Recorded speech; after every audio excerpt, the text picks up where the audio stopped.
એક સુંદર મજાનું જંગલ હોય છે અને એ જંગલની અંદર એક હરણ, એક કાગડો અને એક શિયાળ રહેતું હોય છે. અને આ ત્રણેય પાકા ભાઈબંધો આખો દિવસ જંગલમાં ફરીને બપોરના ટાઈમે અને રાત્રે આ ત્રણેય ભેગા જ રહે અને અલગ મલકની વાતો કરે. એક દિવસ તો મહાશિવરાત્રીનો તહેવાર આવ્યો અને પછી શું થયું તે તમે જુઓ. એ હરણભાઈ, એ કાગડાભાઈ, આજે તો ભગવાન શ્રી ભોળાનાથનો મોટામાં મોટો તહેવાર મહાશિવરાત્રી છે. અને આજે મહાશિવરાત્રી નિમિત્તે જૂનાગઢમાં ખૂબ જ મોટો મેળો ભરાય છે. આખા દેશ અને દુનિયાભરમાંથી લોકો ત્યાં મહાદેવના દર્શન કરવા માટે આવે છે. હા કાગડાભાઈ, તમારી વાત સાચી છે. તો ચાલો ને આજે બધા આપણે મહાશિવરાત્રી નિમિત્તે ઉપવાસ કરીએ. હા ભયા, આપણે તો ગત્તુય ભૂસા રહી ગયા નથી, એટલે આપણે તો ખાવા જોઈશે આખો દાડો. એટલે મારે ઉપવાસ કરવો નથી, તમારે કરવો હોય તો કરો. ના રે ભયા, અમારે ક્યાં ઉપવાસ કરવો છે? આ તો તું ઉપવાસ કરતો હોય તો અમારે ઉપવાસ કરવો એમ તને ખાસા. તો પછી આપણે એક કામ કરીએ, આજે બપોર પછી બધે પાછા આવીએ અને બપોર પછી સકરિયા અને બટાકા શેકીને ખાઈશું અને રાત્રે ભજન અને કીર્તન કરીશું. બરાબર ને? હા, ઈ બરાબર છે. તો ચાલો આપણે બધા અત્યારે જંગલમાં જઈએ અને ચાલો ચડી અને બપોર પછી પાછા આવીએ અને પછી સકરિયા અને બટાકા શેકી અને ખાશું અને રાત્રે ભગવાન શ્રી ભોળાનાથના ભજન ને કીર્તન કરીશું. બરાબર ને ભાઈઓ? તો ચાલો ત્યારે ભાઈઓ આપણે જઈએ હવે ચાલો ચડવા અને બપોરે વેળાસર પાછા ઘરે આવી જજો. હું બજારમાંથી બટાકા અને સકરિયા લેતો આવીશ. પછી આપણે બપોરે બાફી અને ખાશું અને પછી રાત્રે ભજન ને કીર્તન કરીશું. ચાલો ત્યારે, જય ભોળાનાથ.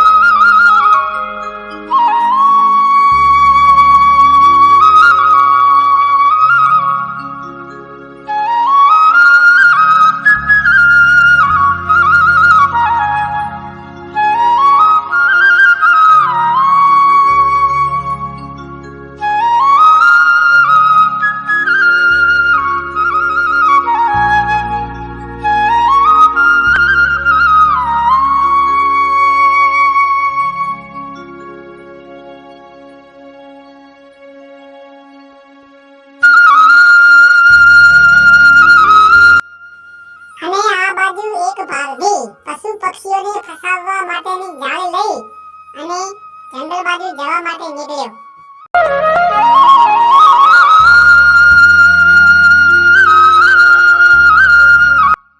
લાવ અહીં જાળી બાંધી દઉં, જેથી કરીને અહીં અરણ્ય નીકળે તો એ ખાધું અરણ્યું ફસાઈ રહે તો મારે કામ થઈ જાય. અને એક ઝાડ આડે જઈ અને સંતાઈ જાઉં છું. અડધી તો જાળી બાંધીને એક ઝાડ આડે સંતાઈ ગયો. હમણાં જાળીમાં કંઈક ને કંઈક આવીને ફસાઈ જશે. લાવ ત્યાં સુધી હું આ ઝાડ આડે સંતાઈ જાઉં. આ બાજુ એક શિયાળ આ બધું જોઈ રહી હતી. આ બાજુ તો શિકારીએ સરસ મજાની જાળ બાંધી છે. હમણાં કોક ને કોક ફસાઈ રહેવાનું છે. લાવને આજે તો અહીં જ સંતાઈ જાઉં. હમણાં કોઈક ને કોઈક જનાવર આવી અને હમણાં જાળીમાં ફસાઈ જશે. પછી શિકારી આવીને એના ઝીણા ઝીણા ટુકડા કરશે એટલે આજે મને પણ ખાવાનું મળી રહેશે. અને આ બાજુ એક હરણ આવતું હોય છે. હરણને આવતું જોઈને શિયાળ બોલ્યું, અરે આ બાજુ મારો ભાઈબંધ હરણ આવી રહ્યો છે. લાવને એને જે બાજુ મૂકું એટલે જાળીમાં ફસાઈ રહે અને શિકારી આવી એને પકડીને ઝીણા ઝીણા ટુકડા કરે એટલે એમાંથી મને પણ ખાવાનું મળી રહે. અરે આવો હરણભાઈ આવો, ખાવાનું ખાધું કે નહીં? ના રે ભયા ના, હજુ તો જાય ખાવાનું મળી નથી. તમે ખાધું કે નહીં? ના રે ના, મેં તો હજુ નથી ખાધું. પણ તમારે ખાવું હોય તો હું હાલ જ પેલી બાજુથી આવ્યો છું. તમારે ખાવું હોય તો ત્યાં સરસ મજાનું લીલું ઘાસ ઉગે છે, ત્યાં જઈને ખાઓ. તો સારું શિયાળભાઈ, હું હાલ જ ત્યાં જાઉં છું. હરણ તો શિયાળે કીધું એ બાજુ ગયું. બેટું જેવું ત્યાં જશે એવું જ જાળીમાં ફસાઈ જશે. પછી શિકારી આવીને એના ઝીણા ઝીણા ટુકડા કરશે એમાંથી થોડાક ટુકડા મને પણ ખાવા મળશે. આ મારું બેટું જાળી જેવું કામ દેખાય છે, પણ મારો ભાઈબંધ શિયાળ હાલ જ અહીંથી નીકળ્યો છે. એ પણ કઈ ખોટું ના બોલે. પછી હરણ તો જાળી હોય ત્યાં જાય છે. હરણ તો જેવું જાળી પાસે આવ્યું કે તરત જ જાળીમાં ફસાઈ ગયું.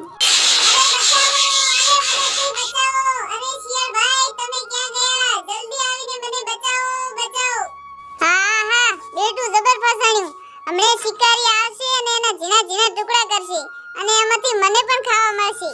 અરે બચાવો શિયાળ ભાઈ, મને બચાવો, નકે હમણે શિકારી આવશે અને મને મારી નાખશે. અને આ બાજુ કાગડો બટાકા અને શક્કરિયા લઈને ઘરે આવે છે અને ઘરે આવીને જોવે છે ત્યારે અરે આ શિયાળભાઈ અને હરણભાઈ હજુ કેમ નહીં આવ્યા હોય? લાવ લાવ, હું જંગલમાં જઈને એમને બોલાવતો આવું. કાગડો તો ચાલ્યો જંગલમાં શિયાળ અને હરણને બોલાવવા માટે.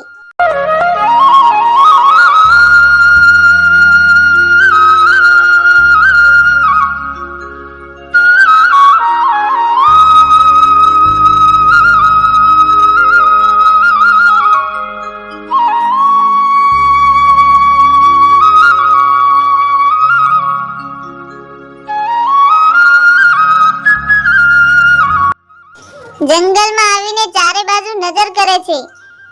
ત્યાં તો હરણને જાળીમાં ફસાયેલું જોવે છે અને પછી કાગડા ભાઈ હરણને પૂછે છે, અરે હરણભાઈ, તમે કેવી રીતે આ જાળીમાં ફસાઈ ગયા? અરે કાગડા ભાઈ, એ બધી વાત પછી, પહેલા તમે મને આ જાળીમાંથી બહાર કાઢો. હરણભાઈ, તમે થોડી વાર ઊભા રહો. હું હાલ જ આપણા ભાઈબંધ શિયાળભાઈને બોલાવી લાવું છું અને એમની પાસે આ ચામડાની જાળી કપાવીને તમને તરત જ બહાર કાઢું છું. જાઓ કાગડા ભાઈ જાઓ, જલ્દી બોલાવીને આવો. અને કાગડા ભાઈ તો જાય છે શિયાળને બોલાવવા માટે. અરે આ કાગડા ભાઈ ક્યાંથી આવ્યા? અરે કાગડા ભાઈ, તમે કેમ અહીં આવ્યા? અરે શિયાળભાઈ, એ બધી વાત પછી, અત્યારે તમે ચાલો મારી સાથે.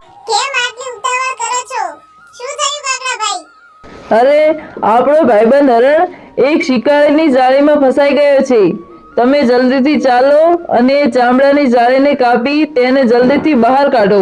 હરણ મનમાં બોલ્યું કે આજે હું હરણને બહાર કાઢીશ તો મને કોઈ દિવસ હરણનું માંસ ખાવા મળશે નહીં.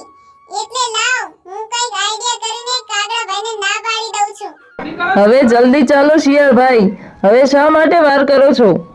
અરે કાગડા ભાઈ, આજે તો મારે મહાશિવરાત્રીનો ઉપવાસ છે, એટલે હું ચામડાની જાળી કાપીશ નહીં. અરે શિયાળભાઈ, તમારે ક્યાં ચામડાની જાળી ખાવી છે? તમારે તો ખાલી જાળીને કાપવી જ છે ને. પણ ના કાગડા ભાઈ, આજે હું મારા મોઢામાં કશું જ નહીં નાખું. આજે મારે નકરોડો ઉપવાસ છે. અરે શિયાળભાઈ, આ હરણ તમારો ભાઈબંધ છે તોય તમે નહીં આવો? ના ભાઈ, હું ગત્તુંય નહીં આવું. ભલે, તો તમે ના આવો તો મારે તો જવું જ પડશે. કાગડા ભાઈ તો આવ્યા પાછા હરણ પાસે.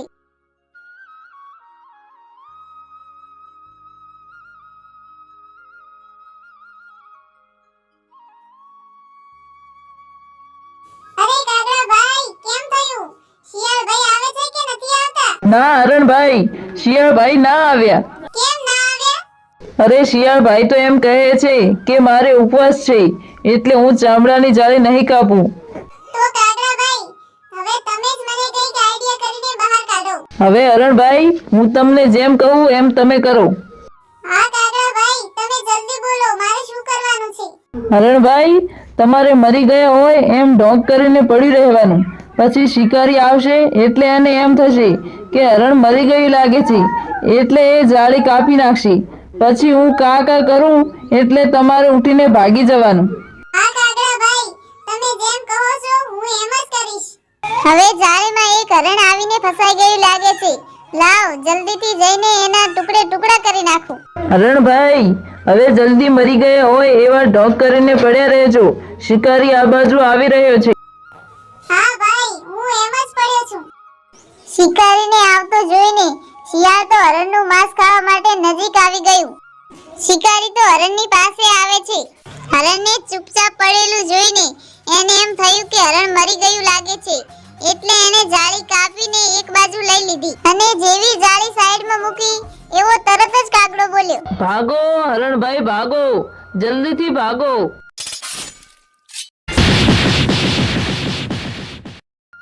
જેવો કાગડો બોલ્યો એવું તરત જ હરણ ભાગી ગયું. હરણને ભાગતું જોઈને શિકારીએ તો કવાડીનો છૂટો ઘા કર્યો.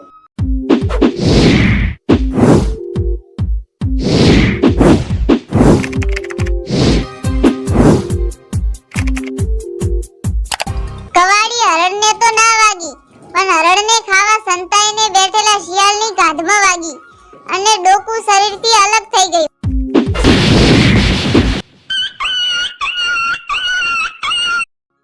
અરે રે બાબા, મારું કપટ મને જ નડ્યું. હું તો મારા ભાઈબંધ હરણને મારવા બેઠો હતો અને મારું જ મોત થઈ ગયું. કોઈ દિવસ કોઈ સાથે દગો ના કરવો, નકે આપણો દગો આપણને જ નડે છે. અને દૂર ઊભું ઊભું હરણ આ બધું જોઈ રહ્યું હતું.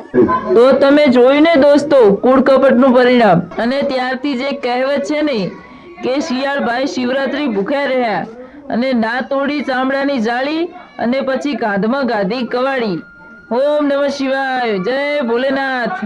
આપ સૌને હેપી શિવરાત્રી.